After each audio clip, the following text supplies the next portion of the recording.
can report to the world that the strikes were a spectacular military success. Iran's key nuclear enrichment facilities have been completely and totally obliterated. נשיא ארצות הברית ואת העם האמריקני. הנשיא טראמפ מנהיג בעוז את העולם החופשי. הוא ידיד ענק של ישראל, ידיד שלא היה כמותו. בשמי ובשם כל אזרחי ישראל, בשם העם היהודי כולו, אני מודה לו מעומק ליבי.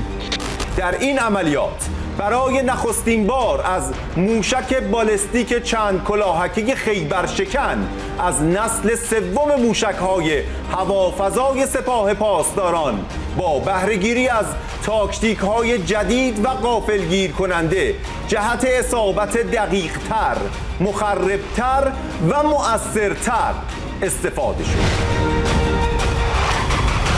We must act immediately and decisively to halt the fighting and return to serious, sustained negotiations on the Iran nuclear program.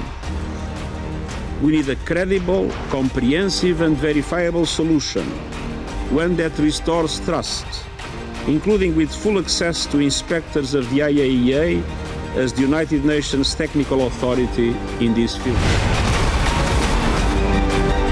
Ya tentunya pengaruh Rusia lebih besar ya di kawasan itu, khususnya dengan pemerintah Iran. Jadi saya kira peran dari pemerintah Rusia akan sangat besar. Ya semua akan berusaha untuk deeskalasi. Semua kita ingin semua turunkan suhu, kita ingin cari penyelesaian yang damai untuk semua pihak.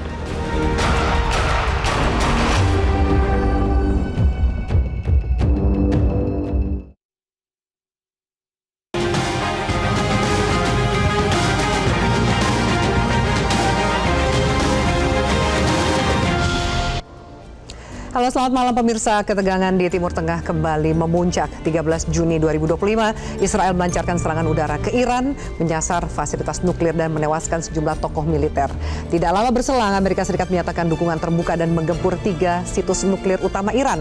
Sebagai balasan, Iran meluncurkan ratusan rudal ke wilayah utara dan tengah Israel. Situasi makin memanas saat Iran mengancam akan menutup Selat Hormuz, jalur vital yang dilalui 1/5 pasokan minyak dunia. Tentu berbagai dampak harus diantisipasi secara nasional, regional maupun global, termasuk di Indonesia, bisa terdampak pada harga energi, inflasi dan juga stabilitas ekonomi.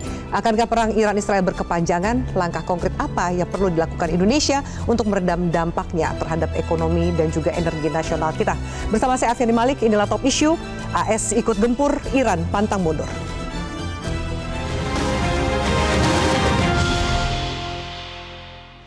Dan pemirsa sudah hadir di studio Metro TV, Duta Besar Republik Indonesia untuk Iran periode 2012-2016, sekaligus analis geopolitik dan hubungan internasional, Bapak Dian Wiranjurit.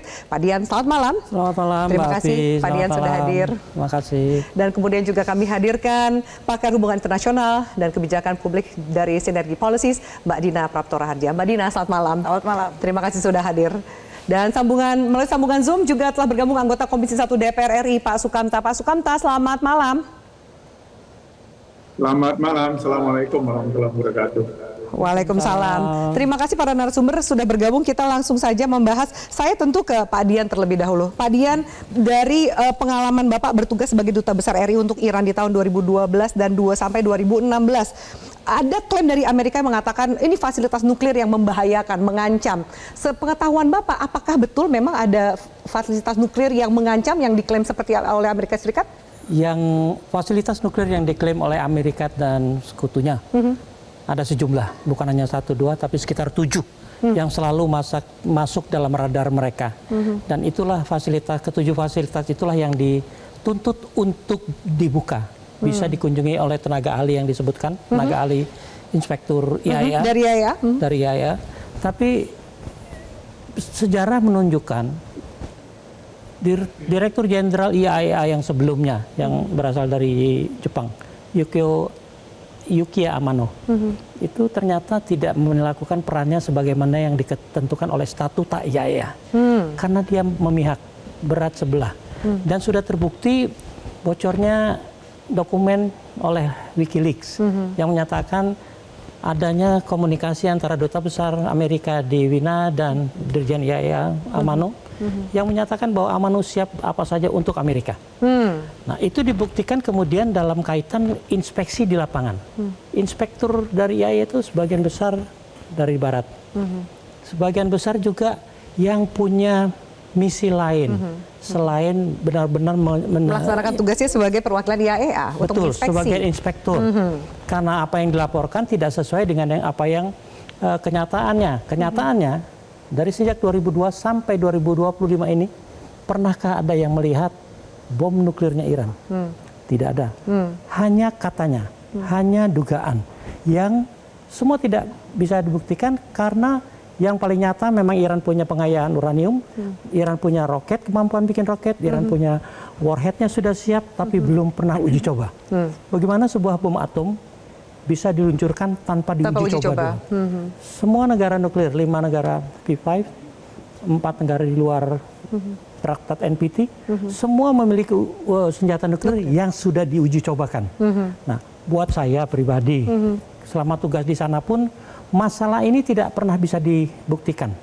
Apa yang dikatakan sebagai data, foto, image dari satelit yang katanya dikeluarkan oleh kelompok oposisi Iran di Amerika, mengundang pertanyaan dari sejak awal. Apakah mungkin sebuah NGO memiliki fasilitas nuklir, satelit dan sebagainya, sampai bisa menyediakan data yang detail, yang juga seperti kasus di Irak yang katanya punya senjata pemusnah massal, seorang menteri luar negeri sampai membuat paparan dengan foto lengkap, dilengkapi informasi jenderal Amerika, tidak terbukti.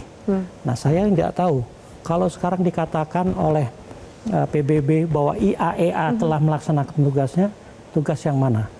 Karena kemudian dari 7 situs yang katakan dikehendaki untuk itu merembet. Seperti begini, kalau tempat A dicurigai, B dicurigai, tidak ada apa-apa, dia mencoba mengaitkannya dengan instalasi militer. Instalasi militer tidak ada di perjanjian mereka untuk diinspeksi. Seperti kita punya di Jogja, kita punya di Serpong, tapi yang mau diinspeksi instalasi militernya tentara katakan di Bandung. Kita pasti keberatan. Itu yang kerap kali menjadi hambatan untuk melakukan inspeksi yang objektif, dan Iran juga mau terbuka. Dengan klaim Amerika yang mengatakan menyerang 3 fasilitas nuklir, lalu propaganda yang disampaikan Israel dan Amerika bahwa ini mengancam, menjadi ancaman besar untuk regional maupun dunia, bagaimana tanggapan Anda? Bahwa instalasi nuklir itu memang ada, memang terbukti. Karena program nuklir bukan hal yang tabu. Semua negara boleh. Masalahnya, belajar dari pengalaman Irak misalnya, Irak itu punya reaktor nuklir yang dicurigai membuat senjata. Diketahui pihak Amerika dan Israel diserbu, ditembak, reaktornya luluh lantak, hancur. Selesai juga program nuklir Irak. Iran belajar dari situ, memiliki program nuklir yang tersebar. Tersebarnya yang diduga penting ada 7, tapi di tempat lain masih ada lagi. Bahkan diduga ada yang di bawah tanah. Semua dugaan. Kalau 3 ini sekarang dibom, memang akan sangat berpengaruh terhadap program nuklirnya, tapi tidak menghentikan.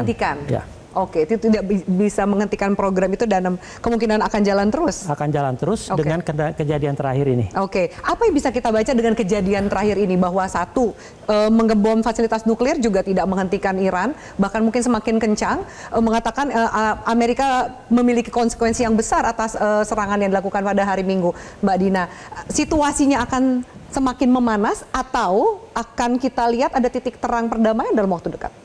Saya melihat situasi panasnya mungkin masih akan cukup lama, masih akan berlanjut. Lamanya berapa lama tergantung dari Amerika Serikat dan Israel. Karena inilah 2 pihak yang selama ini mengambil keuntungan lah dari situasi yang nggak pasti yang diciptakan oleh serangan ini. Jadi kalau saya sih curiganya memang pasti ada agenda lain. Sebenarnya bukan untuk mengejar instalasi nuklir itu, karena seperti dikatakan nuklir itu apalagi kalau untuk pembangkit listrik itu kan hak. Dan banyak negara juga yang memiliki fasilitas itu. seluruh Eropa kan Iya, seluruh pakainya Eropa menggunakan nuklir. nuklir. Amerika juga punya banyak gitu Dan kan. Amerika memberlakukan kembali pembangunan pembangkitan tenaga nuklir. Nuklir. Jadi kalau dibilang nuklirnya sebenarnya arahnya bukan itu. Dan Arahnya kemana Mbak Dina? dengan dia berusaha membunuh misalnya para jenderal, Petinggi militer. itu kan berarti dia berusaha untuk mengurangi kekuatan dari militer Iran. Kemudian waktu itu dia menunjukkan bahwa drone-nya itu diserang langsung di dalam Iran. Dia mau menunjukkan bahwa ini intelijennya Israel sudah berhasil menyusup Unjuk gigi masuk.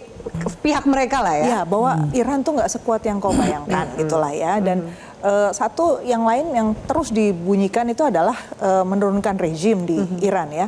Jadi menciptakan suasana yang tidak kondusif, kacau, bahkan disinformasi itu juga terjadi, supaya di Timur Tengah itu tidak ada kestabilan, ada rasa distrust yang tinggi, dan lagi-lagi disrupsi ekonomi akan menjadi makin meluas ya. Bukan hanya efeknya di kawasan, tapi di seluruh dunia.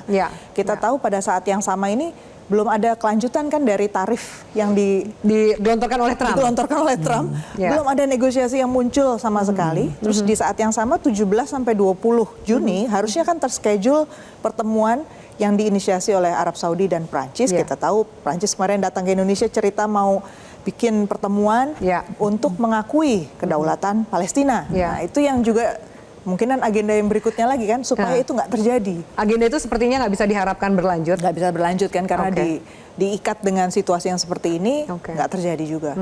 Ada kemudian Iran, di belakang Iran ada Rusia, ada kemudian China. Mereka banyak pihak yang mengkaitkan ini dengan BRICS. Apakah ternyata perang ini juga mencoba untuk melumpuhkan dominasi yang coba dilakukan oleh BRICS sendiri, dedolarisasi dan lain-lain? Ini ternyata urusannya bukan perang, tapi urusannya lebih ke dagang gitu, Mbak Dina.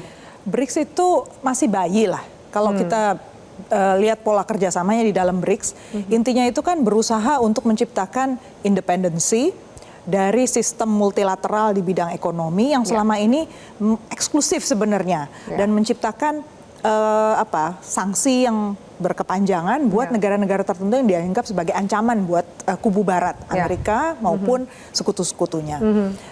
Kita bisa membayangkan kalau buat Indonesia yang selama ini masih dianggap cukup friendly lah ya, itu memang nggak terlalu terasa. Tapi kalau buat negara seperti Rusia, Cina, kemudian Iran, itu kan mereka udah merasakan betapa nggak enaknya diisolasi secara ekonomi kan. Jadi kalau kita bicara soal pertumbuhan, pembangunan itu kan hak ya sebenarnya di piagam PBB, itu juga satu hal yang diupayakan gitu kan. Jadi negara-negara ini akhirnya berusaha mencari alternatif lain keluar dari dominasi, hegemoni sistem multilateral ekonomi dulu. Tapi memang nggak bisa disangkal sejumlah negara menggunakan ini sebagai simbol, menunjukkan bahwa mungkin loh ini bisa bergerak ke politik. Perlawanan mereka lah ya.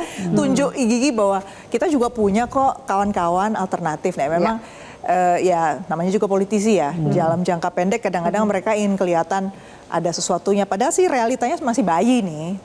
Ini masih bayi, seharusnya tidak perlu dikhawatirkan sebegitu jauh oleh Amerika dan aliansinya gitu ya. Kalau kita lihat kemarin pertemuan Putin ya dengan Dilma Rousseff di Saint Petersburg Forum, itu kan kelihatan yang dibicarakan sebenarnya kan NDB ya, National Development Bank ya, yang baru yang mau dibuat sebagai alternatif dari World Bank dan IMF. Itu kan kesulitannya apa NDB? Nggak gampang bikin platform transaksi yang akurat, believable, kemudian juga timely untuk transaksi dalam local currency gitu kan. Karena kalau sekarang semua sudah pakai dolar atau mata uang barat, ya relatif lebih mudah gitu kan. Jadi menunjukkan bahwa masih jauh lah jalannya sebenarnya untuk menuju ke sana. Makanya dia masih minta bantuan juga, injeksi dana dari World Bank misalnya untuk pembangunan infrastruktur. Ini kan sebenarnya satu dimensi kita nggak boleh lupa ya, jangan terfokus pada satu framing lah. Kadang-kadang kita terbawa pada framing media tertentu sehingga kita lupa bahwa di belakang itu masih ada cerita yang lain. Baik. Balik lagi ke perang Iran, Amerika versus Israel. Sebelum saya ke Pak Sukamta, Pak Dian, jadi Iran ini kekuatannya sejauh mana? Berapa lama Iran mampu menahan serangan-serangan yang dilakukan oleh Israel dan Amerika? mengenai hal ini, mari kita lihat sama-sama kekuatan secara umum di Timur Tengah. Kalau bilang kekuatan Israel mungkin setara sama Iran. Tapi kita lihat pengalamannya, Israel menggempur Gaza habis-habisan. Bukan lawannya dia itu, menggempur Lebanon. Bukan lawannya Houthi di Yemen. Nggak imbang. Nggak apple to apple gitu. Nggak apple to apple. Kekuatan pertahanan Tapi militernya. saya yakin Israel itu kaget. Ya. Tadi Mbak Dina sudah menyinggung. Ya. Kekuatan Iran itu tidak diduga. Ternyata ketika pertama kali dites, ketika rudalnya jatuh di juga dekat Isfahan, dibalas juga, hanya untuk mengetes apakah Iran mampu. Dipikir Iran hanya mampu seperti itu, melontarkan selesai. Sekarang bertubi-tubi yang dilontarkan. Ya. Sampai masyarakat Israel pun sekarang sudah jerah gitu ya, ketakutan, sudah khawatir bahwa negaranya akan hancur. Israel relatif sekarang katakan berkurang intensitasnya. Karena ternyata mereka berimbang dan ternyata Israel tidak mampu dengan gebrakannya itu, dengan gempurannya itu, meruntuhkan Iran dalam sekali pukul katakan, atau dalam waktu singkat. Dipanggillah induknya. Amerika. Yang disampaikan bahkan terima kasihnya Netanyahu kepada Trump. Iya, dan kalau kita lihat Amerika, cawe-cawe Amerika di negara-negara di dunia ini pun semua sebagian besar tanpa alasan. Ya. Sekarang tanpa alasan nih. Ya. Ketika Israel sudah kelabakan menghadapi Iran, tiba-tiba diserang Irannya.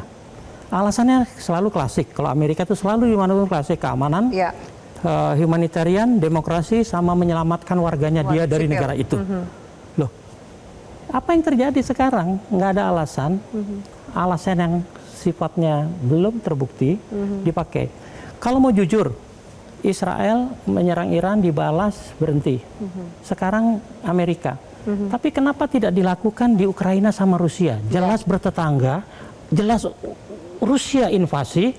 Kenapa Rusia tidak dihadapi oleh Amerika?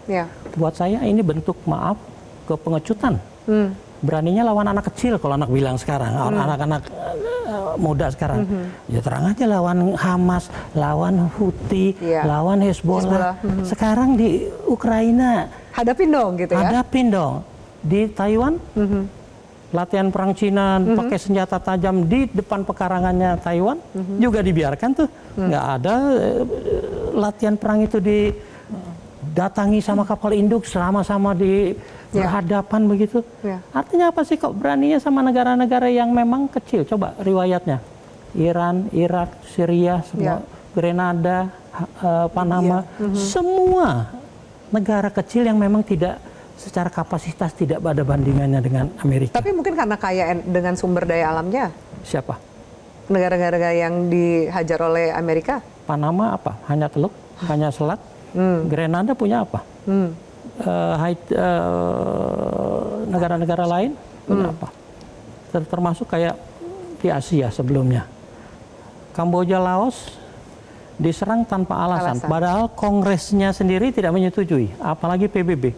Presidennya jalan terus tuh. Rupanya perang itu bagian dari hobi, tapi juga bagian atau tujuan dagang tadi. Persis, bagian dari hobi, tapi juga ternyata ada kesan sangat kuat dan memang tidak dapat dipungkiri bisnis. Karena bisnis pembuatan senjata Amerika itulah yang menghidupi industri dan masyarakat Amerika Serikat. Ditambah sama minyaknya. Ada yang namanya military industrial complex. Itulah kehidupan Amerika di sana. Orang militer pasti tahu, senjata itu rata-rata umurnya 1 generasi, 25 tahun. Setelah itu kalau tidak dipakai ya pelan-pelan akan fading away. Harus ada yang baru. Nah, kalau yang lama tidak dipakai, pemborosan. Kalau yang lama dibuat dan dipakai, itulah keuntungan yang akan dinikmati Amerika. Tapi mengerikan sekali kalau kemudian tujuannya adalah dagang dan cari cuan gitu. Sementara resikonya ini membuat khawatir secara internasional. Kita harus jeda, nanti saya minta tanggapan dari Pak Sukamto, Komisi 1 sempat mendorong Indonesia bisa menginisiasi perdamaian. Seperti apa peran Indonesia dalam perang di Timur Tengah ini? Kami lanjutkan sesaat lagi. Tetaplah bersama kami di Top Issue.